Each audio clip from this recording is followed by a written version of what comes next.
Kolkata rape murder case में सजा का ऐलान, दोषी संजय रॉय को उम्र कैद की सजा। सजा के ऐलान के वक्त दोषी संजय ने कोर्ट में कहा, मैं निर्दोष हूं, मैंने जुर्म नहीं किया, मुझे फंसाया गया। 2 दिन पहले कोर्ट ने संजय रॉय को दोषी बताया था। पिछले साल 8-9 अगस्त की रात को रेप के बाद लेडी डॉक्टर की हत्या की थी। आरजी कर मामले में कोर्ट के फैसले पर सीएम ममता बनर्जी का बयान, बोली केस कोलकाता पुलिस के पास होता तो दोषी को फांसी की सजा होती, मैं उम्र कैद के फैसले से संतुष्ट नहीं हूं। कोलकाता केस में फैसले के बाद जूनियर डॉक्टर्स ने किया प्रदर्शन, कहा दोषी संजय रॉय को मिलनी चाहिए थी और कड़ी सजा।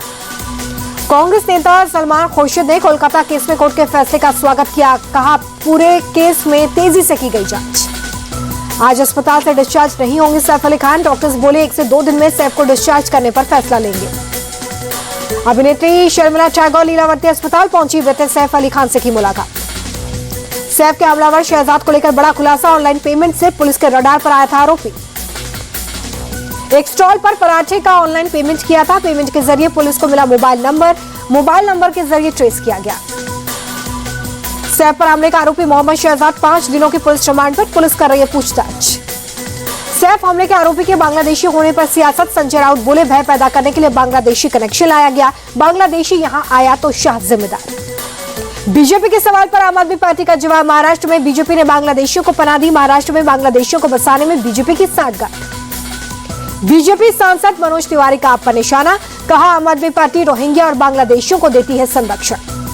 मनोज तिवारी ने कहा कि दिल्ली के लोग चुनाव में अवैध घुसपैठियों को समर्थन देने वाली पार्टी को करेंगे बाहर, आपके प्रत्याशियों को जनता देगी मुंह तोड़ जवाब।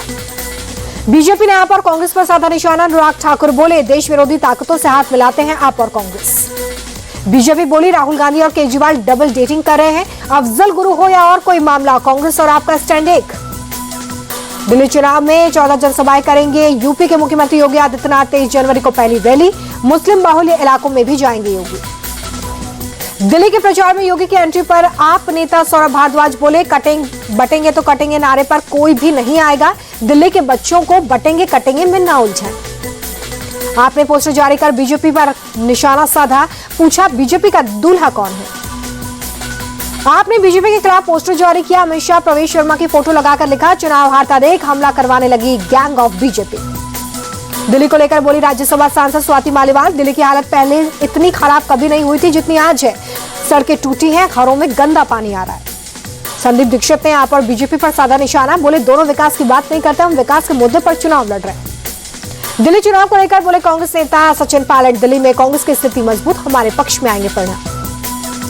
पायलट बोले कि दिल्ली की जनता आप और बीजेपी के बीच वर्चस्व की लड़ाई में पिस रही है, लोग शीला दीक्षित के विकास को याद कर रहे हैं। ग्रेटर कैलाश में बीजेपी के चुनाव कार्यालय का उद्घाटन सांसद बासुरी स्वराज और उम्मीदवार शिखा राय ने उद्घाटन किया। बीजेपी प्रत्याशी कैलाश गहलोत का बड़ा दावा, का दिल्ली चुनाव में बीजेपी की होगी जीत, आम आदमी पार्टी ने लोगों से किए वादे नहीं किए पूरे। मुंबई में शरद पवार के घर पहुंचे उद्धव ठाकरे, राजनीतिक हालातों पर चर्चा। 31 जनवरी को संसद में राष्ट्रपति का संबोधन, 1 फरवरी को बजट पेश किया जाएगा, 13 फरवरी तक सत्र का पहला चरण चलेगा, दूसरा चरण 10 मार्च से 4 अप्रैल तक। पटना दौरे पर लोकसभा अध्यक्ष ओम बिरला, विधानसभा का दौरा किया, गार्ड ऑफ ऑनर दिया गया।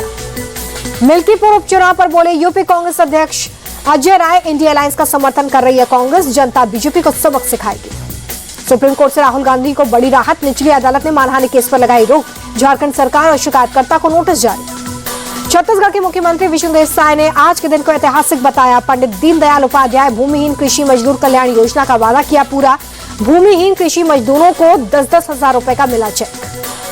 सीएम साहब बोले कि मोदी की गारंटी का एक और काम पूरा हुआ, 5,62,112 भूमिहीन कृषि मजदूरों को दी गई सहायता। गोरखपुर में सीएम योगी ने नए मीटिंग हॉल का उद्घाटन किया, विकास कार्यों और कानून व्यवस्था की समीक्षा की। धामी कैबिनेट का बड़ा फैसला, यूसीसी की नियमावली को मिली मंजूरी, धामी बोले यूसीसी लागू करने की तारीख जल्द घोषित की जाएगी। वॉशिंगटन डीसी में जापान के विदेश मंत्री से मिले एस जयशंकर, कई द्विपक्षीय मुद्दों पर बातचीत। वॉशिंगटन में गोलीबारी में रवि तेज नाम के भारतीय की मौत, हैदराबाद का रहने वाला था रवि तेज, नौकरी की तलाश में थे। रक्षा मंत्री राजनाथ सिंह ने दिल्ली में डीजी एनसीसी कैंप का निरीक्षण किया, जवानों और एनसीसी कैडेट से मुलाकात। दिल्ली में गणतंत्र दिवस की तैयारियां तेज, कर्तव्य पथ पर जवानों ने रिहर्सल किया। महाकुंभ के लिए लगातार प्रयागराज पहुंच रहे श्रद्धालु, एयरपोर्ट पर सुरक्षा के पुख्ता इंतजाम, चप्पे चप्पे पर पुलिस की नजर। सुरक्षा व्यवस्था को लेकर पुलिस का बयान, बढ़ती भीड़ को मैनेज करना एक बड़ा चैलेंज है, एयरपोर्ट क्षेत्र में लगातार पेट्रोलिंग हो रही है। प्रयागराज महाकुंभ में आज दोपहर 12 बजे तक 48 लाख से ज्यादा लोगों ने संगम में डुबकी लगाई। महाकुंभ में अब तक 8 करोड़ 26 लाख से ज्यादा श्रद्धालुओं ने त्रिवेणी संगम में डुबकी लगाई। यूपी सरकार ने जारी किया आंकड़े। महाराष्ट्र के ठाणे में पुलिस की बड़ी कार्रवाई। छापेमारी में 3 बांग्लादेशी महिलाएं गिरफ्तार। अवैध रूप से पिछले कई सालों से रह रही थी महिलाएं। जम्मू कश्मीर के सोपोर में सुरक्षा बलों और आतंकियों के बीच में मुठभेड़। एक जवान शहीद। आतंकियों से मुठभेड़ में घायल जवान शहीद। जम्मू कश्मीर के राजौरी में बुंदल गांव में रहस्यमय बीमारी के कारण 1 महीने में 16 लोगों की जान चली गई। लोगों को सुरक्षा और जरूरी चीजें मुहैया कराने में जुटी आर्मी। शेरन राज हत्याकांड में प्रेमिका ग्रीष्मा को फांसी की सजा दी गई है। जूस में जहर देकर प्रेमी की हत्या की थी। रायपुर में प्रदर्शन कर रहे बर्खास्त सहायक शिक्षकों को हिरासत में लिया गया है। पुलिस ने कहा कि कानूनी तरीके से विरोध प्रदर्शन करने को कहा गया था।